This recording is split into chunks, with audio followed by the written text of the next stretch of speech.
Hello, it's Tom with a look at Rocket League on PS4 Pro. This is it, one of the surprise hits of the console generation, now with a 4K update as of patch 1.29. And the cool thing about it, developer Psyonix is actually very upfront about what Pro users can expect here. Alright, the update screen doesn't tell us much, besides that it now supports so-called 4K rendering, and not much detail on exactly how it achieves it. But according to developer posts on the PlayStation blog, it is confirmed the game uses 4K checkerboarding to support Ultra HD TVs.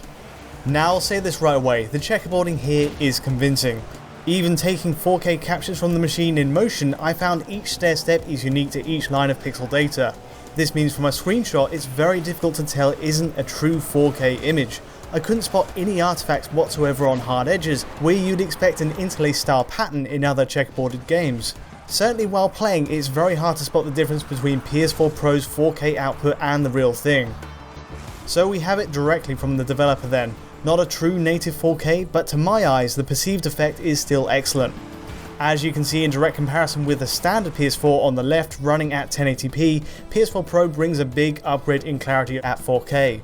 Bear in mind, anti-aliasing is kept to a minimum on all console versions, and the standard PS4 shows a lot of sawtooth edges and visual noise as a result of that.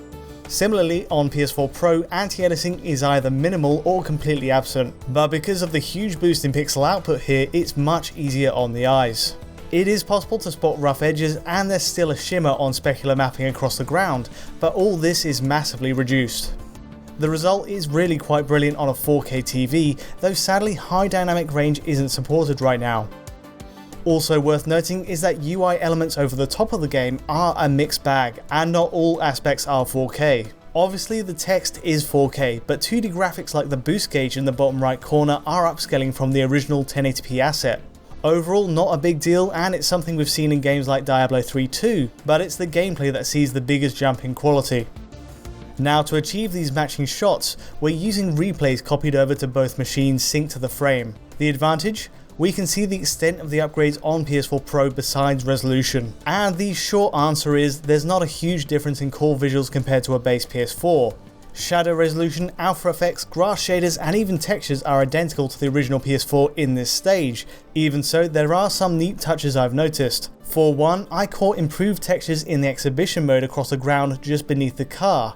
There's a higher grade asset being used on PS4 Pro here, which really stands out when displayed at 4K. In regular play though, all textures are identical between the two consoles, not that you'd really notice the difference when playing at this speed. Another curious difference on PS4 Pro is a ghosting artifact, a temporary trail behind your car that usually kicks in after explosions. See here, slowing the footage down to 25%, PS4 Pro has a ghost image that doesn't appear on the original PS4. One theory is this may have links to the checkerboard rendering, but since it only happens after explosions, it's more likely a byproduct of the effects pipeline not playing nice with 4K. Either way, it's very subtle and unlikely to be noticed in full motion. That's the score for Ultra HD TV users then, a healthy resolution boost but very little else. But when we use the PS4 Pro with 1080p screens, I'm sad to say it doesn't offer up such an exciting upgrade by comparison. Booting the game up with 1080p selected, you're going to get exactly that, a native 1920 by 1080 image with no super sampling to the image, just like a regular PS4. I must say it's a big disappointment, especially given Rocket League's lacking AA on that console right now. It really could have done with this as an extra. On the other hand, while the game runs at 60 FPS for the most part on both machines, both are prone to dropping at times with split screen matches. With that in mind, PS4 Pro's extra GPU power at least gives it an overhead when running at the same resolution as a base PS4, for any spots where there may be frame rate hits. Speaking on frame rates, from my tests so far there's no sign of PS4 Pro losing grip on its 60 FPS target. Again, we're pushing things hard with 4v4 matches in replay mode, in this case using the AI to avoid latency spikes from online games. And as far as the core rendering goes while offline, PS4 Pro easily handles Rocket League with its 4K checkerboarding at 60 FPS. Noticeably, there's a few one-off frame dips during collision explosions on PS4 Pro not seen on regular hardware, but the general turnout is really smooth.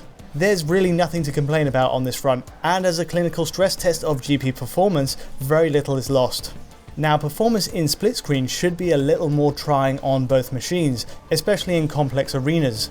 It's an area hinted at in the developer's announcement of the Pro patch, where 3 to 4 player split screen is said to not quite hold 60 FPS at all times. This is sadly something I just didn't have the people in office to test fully right now, but at least for those invested in the single screen view experience, playing online or against AI, PS4 Pro isn't falling short here at all. So in summary, Rocket League's Pro patch is a big positive for Ultra HD TV users, but it's a shame the hardware isn't being tapped into on 1080p screens. The lack of super sampling on full HD sets is a growing trend, with games like The Last Guardian taking that route too, and it's a missed opportunity here especially. On the plus side, developer Psyonix is hugely committed to supporting Rocket League with patches, so that may be addressed later on. The fact we're already on patch 1.30 shows the determination to tweak and optimize Rocket League post-launch. Overall, it's an encouraging start for Pro support, though here's hoping we do get a follow-up. Anyway, that's all for the time being. If you did find this analysis at all useful or insightful, please do give us a like or subscribe. It really helps to support what we do at Digital Foundry. Also, if you wanted to see this 4K video in its original quality, we have the source file hosted on our Patreon at digitalfoundry.net. Either way, until next time, thanks for watching.